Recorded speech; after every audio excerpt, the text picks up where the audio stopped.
I did not think I would see the day that I would say the words, I can't wait to drag Denzel Washington, but here the fuck we are. I'm the librarian, and I came to read. Now, this video is going to be relatively short. I just wanted to get up in front of the camera because a lot of your faves have been acting kind of strange and weird lately, so I figured it's only right for me to turn this bitch on and get into the real reading and dragging that needs to take place, bitch. It's going to be short and sweet, unlike Donald Trump's time in the Oval. But we're going to get into it. Make sure that you're going to visit fortheculturepodcast.com because we have the episodes for your ass. If you feel like you want to be doing it for the culture, go ahead on over and give us a listen. Tell us what you think. Also, patreon.com/AdrianExpression is always available for you to sign up, girl. That's where you can get the best content first before the rest of the girls. Let's get into it, okay? First, we had Mr. Denzel Washington, sis. I did not think that I would have to get up here and tug on your wig a little bit, bitch. But let me tell you, if I have to be the hairdresser or the beautician for your ass, I'm going to rearrange your edges. Denzel, you went on to a cute ass interview and you said, hey sis, the prison system is not the problem. The problem is the home. The problem starts at home. Okay, and before we even talk about the prison industry, sis, why the fuck is it even called an industry? Because we're making money off the backs of these people. Instead of, I mean, we have a lot of countries out here. Let's take drugs, for example. We have a lot of countries out here who have decriminalized drugs. What they are focusing on now is rehabilitation, as opposed to, hey sis, we kept your ass hooked on some strong ass substance that honestly we, our government asses, had a lot to do with. If we catch your ass on these substances, we're just gonna go ahead and rehabilitate you so that you can re-enter society. I don't understand what the point is trying to keep these people out when we have to pay for them anyway. So it's like, if they're able to be rehabilitated, let's do that. And this is just one topic of drugs. We're not even talking about the fact that black people and minorities are disproportionately locked up. They're gone after disproportionately. They're sentenced disproportionately. So when you have all these proportions being off, sis, that means there's a fucking problem with the system, Denzel, okay? And when you're talking about these things start at home, you're partially correct, because I feel like, of course you have to raise your children up correctly, whatever, but it's like, why are they in the situation that they're in the first place? Is it because of trash ass housing laws that have kept them in these poor ass situations? Is it because of lack of access to education? Is it because of lack of access to employment? Are you thinking about all these factors when you make dumbass statements like that? And now I'm not saying that, oh well girl, abandon all types of good sense and just do whatever the hell you want to do, but I'm saying that there are obviously reasons for these things taking place. Denzel, you can't just look at it through one specific closed-minded ass lens, and that's kind of the mentality that I hear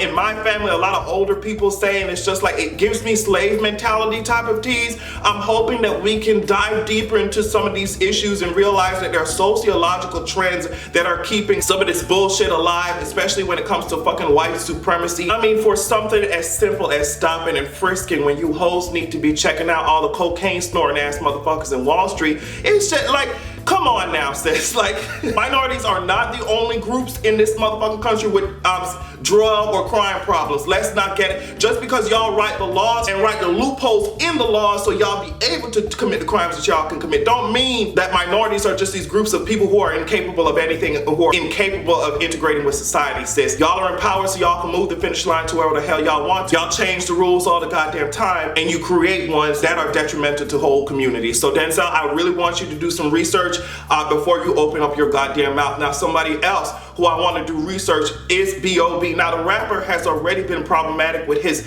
idiotic ass statements talking about the earth is flat. Now, I think that he might have gotten the earth confused with the trajectory of his fucking career, because that's the only type of flatness that I'm seeing. But I would like for a lot of these celebrities to do research, or to at least say before they open their mouth, hey, I don't know much about this topic, and y'all, I feel like y'all are asking me this shit just so you can get clicks and just so Adrian can see it and drag it in his new video, but I don't really know much about the subject. I would at least respect you on that. I would still have to clock your ass, but I would at least respect you saying that you don't know. B.o.B. really went up on here and said, I don't know if slavery even happened, because have you ever seen a slave ship? Now y'all can, I mean, you can take your ass to, you know, African American History Museum, National Museum of African American History, girl, and you can see a fucking slave ship. So I'm not understanding. You can see the effects of racism trickling down into into the present day. You can see the effects of slavery trickling down into the present day. So B.o.B, for someone who has a platform, it's really disappointing to me that you don't do your research. At the very least, you don't do your fucking research. And anytime you open your mouth, it's always to say some dumb shit. You're giving me the same type of coonish behavior that Denzel is serving me, because in the interview I was talking about with Denzel, he said, you know, we just make such easy work for these people. We just make such easy work for these prisons. He obviously lacks the capability to think outside of the white supremacist ass, brainwashed ass box. You see what I'm saying? You're giving me all types of, you know, tap dancing while you hoes complaining type of tease. The shit didn't happen. And it's really frustrating that you're misusing your platform in that way, if you want to call whatever you have a platform, because in Libya we're having a fucking problem with modern day ass auction built at, you know what I mean? Actual fucking like slave trade going on, okay? Now, I'm not sure if you guys have been living under a rock, but it seems like most of the media has been.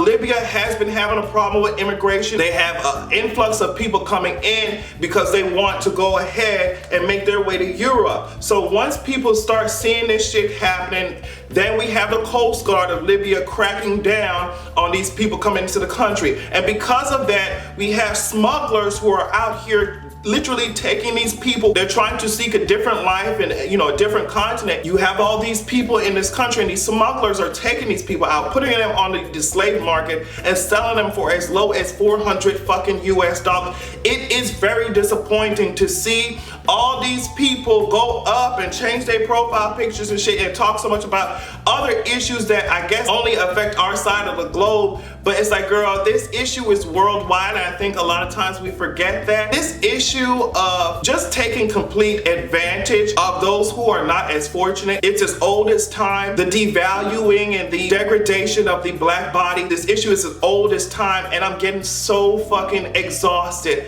you know, hearing about this. Now, the reporter who covered it and did some amazing investigative journalism, Nima El-Bajir, hopefully I'm pronouncing her name right. She was just saying, like, girl, I heard them say that we're just selling these people for, you know, some farm work, strong boys out here. She said it was shocking to just see it unfold in front of her eyes. It's just like these people have been reduced to merchandise and reduced to like they car parts or something, and it's really discouraging. I'm sure someone in my comments can get into the politics as to how this shit was able to happen in the first place and which countries and groups careless ass actions allowed this to manifest. I'm sure y'all will let me know, but I just think it's garbage, and I especially think it's garbage, as I said, that people over here don't seem to care. It's amazing what they will tell themselves in order to justify what they were doing. There are obviously huge ass infrastructure problems that need to be taken care of. Girl, fix this issue! Alright, so Naya Rivera has been arrested for allegedly smacking her husband around, and it's just like, I'm happy that she's getting the justice that she deserves. She's going to have to seek some legal counsel for thinking that she can be over here assaulting somebody that your ass lives with. I don't understand.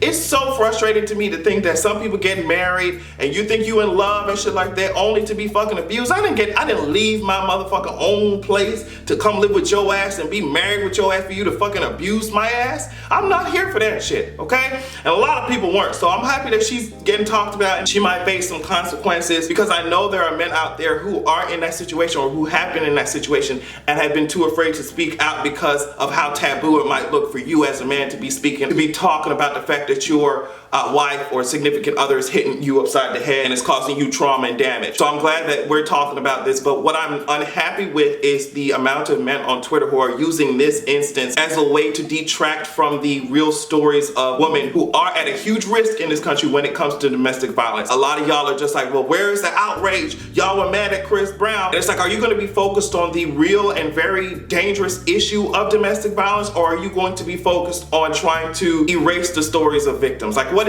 is your end goal? Because my end goal is to make sure that all this shit stops. You know, all this damage and violence stops. But it seems like you want a punching competition between woman versus man and men versus woman in abusive relationships. I was not feeling that shit. It was all across Twitter, and it wasn't something that really tooted my motherfucking horn. It wasn't anything that rang my motherfucking bell, okay? And speaking of bells, there's going to be a few church bells ringing because Prince Harry has told us, girl, I am marrying Meghan Markle, and y'all can be mad about me getting engaged to her half black, half white ass, but it is what it is, and I don't know what else to tell you all. But Megan seems like she has a good ass head on her shoulders. Given all the work she has done, all the articles that she has written, everything that she said, she seems like she is an intelligent person. I'm very happy for her. I'm interested in seeing how this will shake up the royal family.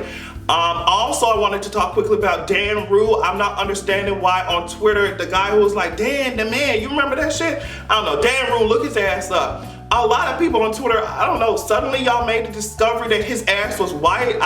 Didn't he put up pictures of his white ass mama? I feel like he's had captions saying that he's white. Like, I just wasn't surprised. And I guess he just shaved his beard and they saw that he looks like one of these college student Jimmy John's drivers that come to my goddamn door to deliver my goddamn sandwich. I mean, they put up all the receipts on his ass talking about I can say the N-word and all that shit. I was like, okay, girl, y'all the only one surprised. I'm not. Anyway, I'm hoping that this video will help your faves get themselves together because their IQ points are dropping faster than their sales, and that's saying something, okay? Have a good goddamn evening.